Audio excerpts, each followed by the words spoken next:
70 और 80 के दशक में जहां हीरो के साथ खलनायक होता था, वहीं हीरोइन के साथ खलनायिका भी हुआ करती थी। हीरो हीरोइन के लंबी लंबी कतार में खड़े रहकर नायक नायिका बनने का मौका जब मिलता नहीं, तब होशियार इंसान आया हुआ हर एक किरदार निभा लेता है। उसी होनहार और जबरदस्त खलनायिका बिंदु की कहानी लेकर आई हूं मैं, आपकी अपनी होस्ट आकांक्षा, आपके अपने channel biography and real life story पर। आप कह सकते हो कि बिंदु वो कुछ मात्र अभिनेत्रियों में एक थीं, जिसने सिनेमा जगत में ढेर सारे किरदार निभाए हैं। आप हैरान हो जाओगे, बिंदु जी ने 160 फिल्मों में खलनायिका का किरदार निभाया है। कभी कभी वे नायक के साथ दिखीं तो कभी कभी प्रेम चोपड़ा की गर्लफ्रेंड के किरदार में दिखीं। एक जमाने में मोना डार्लिंग इस उपनाम से फेमस रही बिंदु कुछ फिल्मों में पत्थर दिल औरत के किरदार में खूब चमकी। एक्टिंग करने के अलावा वे फिल्मों में डांस भी किया करती थी। ये कोई अलग से बोलने वाली बात नहीं है, पर ये बॉलीवुड है जनाब। यहाँ हर जवानी की एक कहानी होती है। पर्दे पर जिस अवतार में दिखती थी, उसका कुछ उल्टा चेहरा था बिंदु जी का।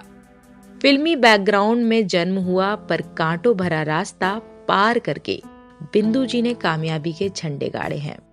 बिंदु जी की असली कहानी क्या है, ये उन्होंने खुद एक मैगजीन को दिए इंटरव्यू में कहा था। वो इस प्रकार है। 17 अप्रैल 1941 को मेरा जन्म एक गुजराती परिवार में हुआ। पिता नानक भाई देसाई अपने भाइयों के साथ मिलकर फिल्में बनाते थे। तब फिल्में बनाने के लिए लाइसेंस लेना होता था और हमारे परिवार के पास 2 लाइसेंस थे। मेरी माँ ज्योत्सना स्टेज आर्टिस्ट थी, पर घर में फिल्मी माहौल होने के बाद भी मुझे हमेशा इस लाइन से दूर रखा गया। यहाँ तक कि बचपन में हमें फिल्में देखने की इजाजत भी नहीं थी। मैं घर में रेडियो पर फिल्मी गीत सुनती थी और उस पर डांस करती थी। तब हमारा परिवार गुजरात के वलसाड़ जिले के हनुमान भागड़ा गांव में रहता था। बाद में हम लोग मुंबई शिफ्ट हो गए। यहाँ पर मैंने पहले दुख भरी जिंदगी देखी और फिर अपनी मेहनत और कभी हार न मानने की जिद की बदौलत एक मुकाम हासिल किया। छुटपन में ही मैंने भरतनाट्यम और कथक सीखा। डांस का शौक इस कदर दिमाग में चढ़ा था कि एक कमरे से दूसरे कमरे तक मैं डांस करते ही जाया करती थी। मैं बहुत छोटी थी और एक बार अपनी माँ का स्टेज शो देखने के लिए चली गई। नाटक में माँ ने क्या डायलॉग बोला वो तो समझ नहीं पाई, लेकिन मैंने देखा कि पूरा हॉल रो रहा है। दूसरे लोगों को देखकर मेरी भी रुलाई फूट गई। बाद में रोते हुए माँ के पास गई तो वो बोली, रो क्यों रही है? मैंने भोलेपन से कहा कि सबको रोता देख मैं भी रो पड़ी। मैं घर में भाई बहनों में सबसे बड़ी थी और मेरी 6 बहनें और एक भाई था। अचानक मेरे पिता का देहांत हो गया, तब मेरी उम्र केवल 13 बरस की थी। जब पिताजी अस्पताल के बिस्तर पर मौत से जूझ रहे थे, तब उन्होंने अपने पास बुलाया और कहा, एक वादा कर कि मेरे जाने के बाद तू अपने छोटे भाई बहनों का पूरा ध्यान रखेगी। फिर वो बोले, जब मैं इस दुनिया में नहीं रहूंगा तब ये बुढ़ा तेरा ख्याल रखेगा। असल में वे शिरडी के साईं बाबा को बुढ़ा कहा करते थे। आप अंदाजा लगा सकते हैं कि 13 साल की उम्र में मेरे सिर से पिता का साया उठ चुका था।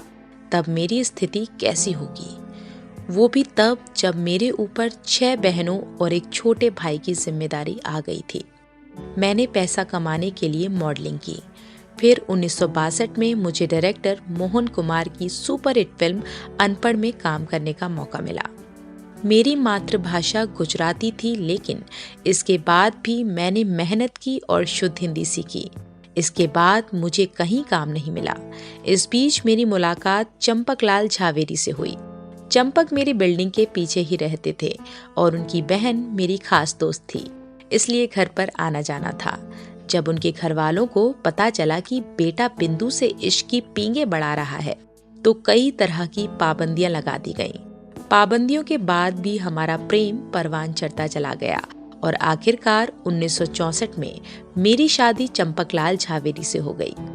3 दिन तक हमारी शादी का जश्न चला, लेकिन उसके बाद उनके घर वालों ने आंखें फेर ली और पतिदेव को पुश्तैनी बिजनेस से भी बेदखल कर दिया गया।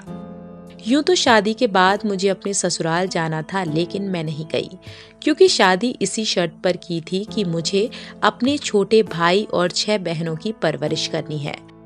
चंपक बहुत समझदार थे और वे अपना घर छोड़कर मेरे साथ रहने लगे। हमेशा मुझे हौसला देते थे कि हम दोनों मिलकर न केवल घर चला लेंगे, बल्कि बच्चों की परवरिश भी करेंगे। सच पूछा जाए तो मेरा ससुराल से पूरी तरह नाता टूट चुका था। एक बार हम अपने पारिवारिक मित्र चंद्रशेखर की पार्टी में गए।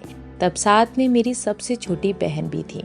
वहां पर ख्यात संगीतकार लक्ष्मीकांत प्यारेलाल भी आए हुए थे। मुझे नहीं मालूम था कि लक्ष्मी जी से मेरी बहन की कब आंखें चार हो गई। लक्ष्मी जी घर आने लगे और मेरी छोटी बहन का उनसे विवाह हो गया। हमारे घर के पास ही लक्ष्मीकांत प्यारेलाल का स्टूडियो हुआ करता था। एक रात बहुत देर हो गई, वे नहीं आए, तब मैं अपनी बहन के साथ स्टूडियो पहुंची। वे एक फिल्म के म्यूजिक में व्यस्त थे। वहां पर राज खोसला भी थे। उन्होंने लक्ष्मी जी से पूछा, ये कौन है? उन्होंने बताया कि बिंदु मेरी साली है। राज खोसला ने पूछा, फिल्मों में काम करोगी?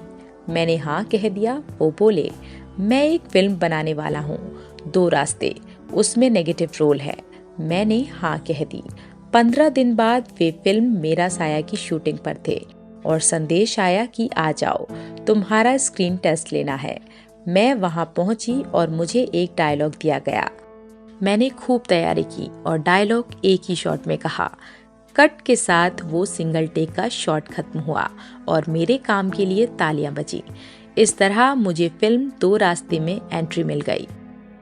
स्टूडियो में गीतों की जब रिकॉर्डिंग होती तो मैं भी वहां होती। 2 रास्ते का संगीत लक्ष्मीकांत यानी कि मेरे जीजाजी और प्यारेलाल जी ने दिया, जबकि गीत आनंद बख्शी के थे। जब बिंदिया चमकेगी, चूड़ी खनकेगी, तेरी नींद उड़े तो उड़ जाए, काजल बहकेगा की रिहर्सल चल रही थी, तब आनंद बख्शी मुझे चिढ़ाते कि ये गाना भले ही मुमताज के लिए बना है, लेकिन देखना इसमें बिंदु चमकेगी, और हुआ भी वही। हाँ, शुरू के 2 हफ्ते फिल्म 2 रास्ते की प्रतिक्रिया ठीक नहीं रही, लेकिन बाद में तो यह फिल्म सुपरहिट साबित हुई। इस फिल्म के बाद ही मुझे एक बार शक्ति सामंत ने बुलवाया। कहा, मैं फिल्म कटी पतंग बना रहा हूँ, उसमें एक कैबरे के लिए तुमको रोल देना चाहता हूँ। मैंने कभी कैबरे डांस नहीं किया था। फिर मैंने अपने आप से कहा कि बिंदु, तेरे लिए कुछ भी असंभव नहीं है, तुझे ये रोल करना ही है। मेरा नाम है शबनम, प्यार से लोग मुझे कहते हैं। मेरा ये कैबरे भी सुपरहिट हुआ। इसके बाद मैं कामयाब होती गई और मैंने कभी पीछे मुड़कर नहीं देखा। मैंने बताया ना कि मुझे शिरडी वाले साईं बाबा पर काफी श्रद्धा रही है। घर में उनकी बड़ी सी मूर्ति स्थापित हुई है। हर गुरुवार को विशेष पूजा होती है। मेरी कामयाबी में मेरे पति चंपक का बहुत बड़ा हाथ रहा। भले ही मैं ज्यादा नहीं पढ़ पाई, लेकिन मैंने अपनी सभी बहनों को खूब पढ़ाया। उनमें से एक डॉक्टर बनी तो दूसरी लॉयर। सब बहनें और भाई सेट हैं। मैं अपने पति का ये एहसान कभी नहीं भूल सकती कि उन्होंने मेरे पीछे अपना परिवार छोड़ा और मेरे घर में रहकर न केवल मुझे प्रोत्साहित किया, बल्कि मेरी बहनों और भाई को भी संभाला। आज मैं जो कुछ हूँ वो मेरे पति चंपकलाल झावेरी की वजह से हूँ।